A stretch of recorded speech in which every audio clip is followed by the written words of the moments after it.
Good morning students, class 12th। अब हमें पढ़ना है सिस्टम्स ऑफ इक्वेशंस। तो कंसिस्टिंग सिस्टम्स होता है equations.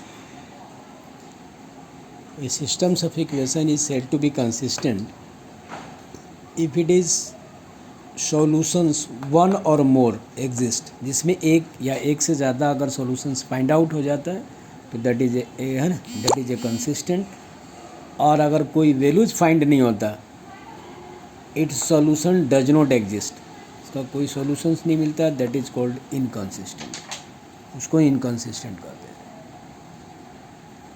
The solutions of systems of linear equations by matrix method, पहले आपने पढ़े थे इसको क्लास 10th में। लीनियर इक्वेशंस को फाइंड आउट करने के लिए substitution method, elimination methods and cross multiplication method. अब यहाँ पे है by matrix method. Matrix method से भी एक्स, वाई और जेड की वैल्यूज आप फाइंड कर सकते हैं। सपोज देन गिवन है कि the given systems of linear equations a1x plus b1y plus c1 is equal to d1। दूसरा इक्वेशन है, सेकंड इक्वेशन है a2x plus b2y plus c2 is equal to d2 and a3x plus b3y plus c3z। इन सब में z भी लिखा हुआ है, z is equal to d3, z is equal to d3। अब आपको सॉल्व आउट करना है एक्स, वाई और जेड की वैल्यूज़ को फाइंड आउट करने के लिए पहले कंसिस्टेंसी चेक करनी है। फर्स्ट से 6 तक का क्वेश्चन है, उसमें कंसिस्टेंसी चेक करनी है कि ये कंसिस्टेंट है या इनकंसिस्टेंट होगा।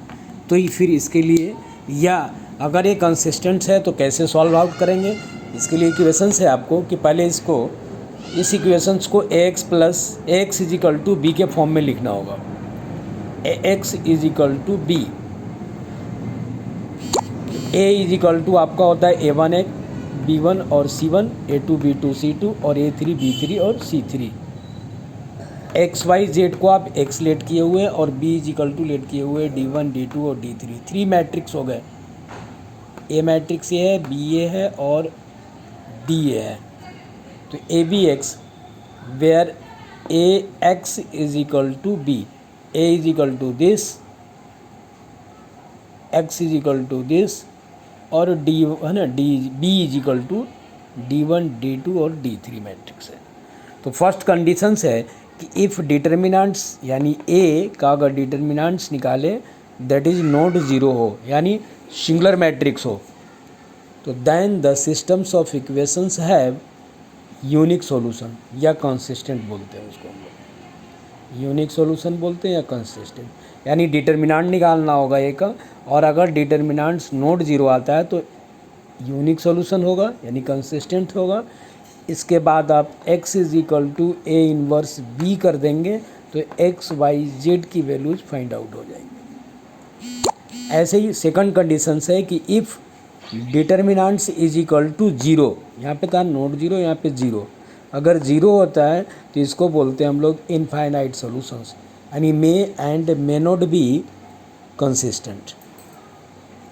इसके कंडीशंस बन जाएंगे जो आगे बताएंगे, may and may not be consistent होगा। नेक्स्ट है यहाँ पे आपको एडजॉइंट्स ऑफ ए का determinants into B is equal to zero होना चाहिए। दूसरे कंडीशंस में होगा कि if determinants of A is equal to zero both में, बट इसमें है कि adjoints of A into B, यानी एडजॉइंट्स ऑफ ए को बी के साथ प्रोडक्ट करें तो नॉट जीरो होगा। अगर नॉट जीरो होगा तो दैट इज़ नो सॉल्यूशन, और जीरो हो जाएगा तो दैट इज़ इनफाइनाइट सॉल्यूशंस।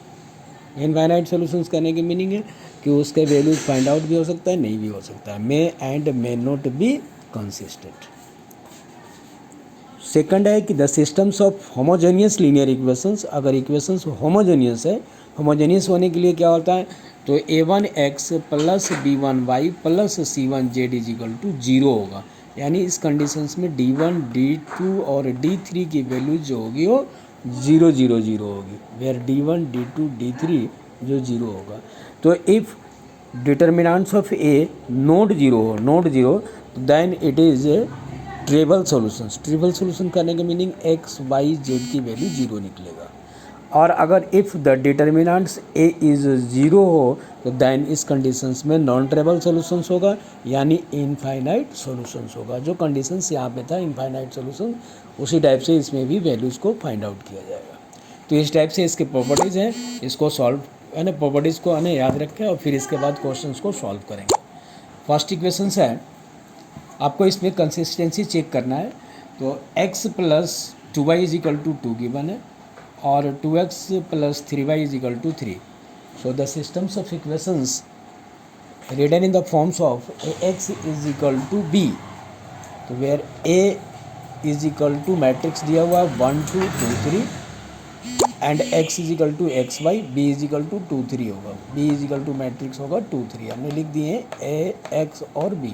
अब a का डिटर्मिनेंट्स निकालेंगे हम। a का determinants that means 3 1 multiply 1 is equal to 3 minus 4 is equal to minus 1 not zero, so it is a consistent. ऐसे ही हम क्वेश्चन नंबर 4 का भी चेक करेंगे। इसमें दिया हुआ x plus y plus z is equal to 1, 2x plus 3y plus 2z is equal to 2 और a plus ax plus ay plus 2az is equal to 4।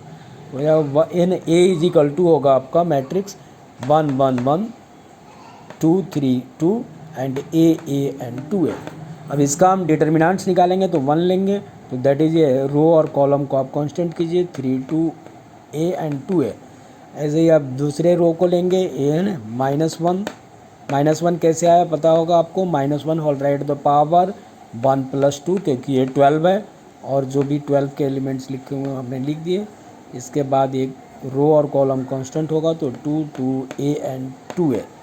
और इसके बाद A13 को लेंगे। A13 आपका पॉजिटिव होता है, A13 आ गया यहाँ पे।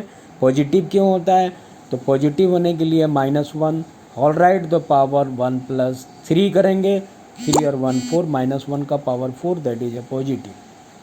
अब रो और कॉलम को आप कांस्टेंट करेंगे तो 2 3 a और a।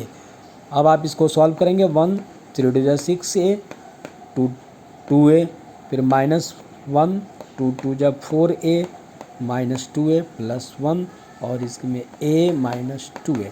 सॉल्व कर लीजिएगा आप, 6a minus 2a that is a 4a। Solve कर लेंगे तो a निकलेगा, a is not zero that means a is equal to not zero, so that is a consistent. ये भी कंसिस्टेंट मिल जाएगा, a इज नॉट जीरो है तो that is a consistent, तो ये भी आपका कंसिस्टेंट फाइंड हो जाएगा।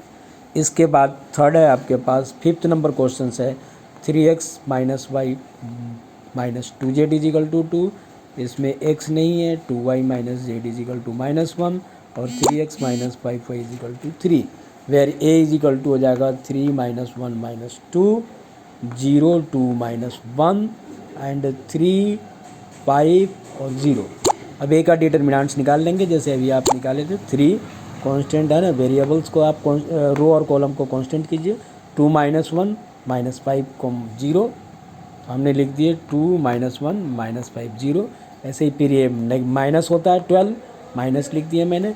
अब इसके बाद यहाँ पे -1 लिखे मैंने और इसका रो और कॉलम लेंगे तो 0 -1 3 और 0 0 -1 3 0 और फिर माइनस को प्लस लिखेंगे और माइनस का 2 लेंगे, 0 2 3 और 5 0 2 3 और -5। रो और कॉलम को आप कांस्टेंट करेंगे, दिस हो जाएगा।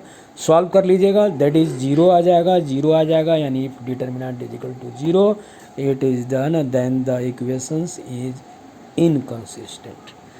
If the determinant is 0 that is a inconsistent, determinant is not 0 that is a consistent. इस चीज़ को चेक करके, और बाकी जो इसके क्वेश्चंस हैं 2nd नंबर 3rd नंबर और 6th नंबर वो होमवर्क हो जाएगा।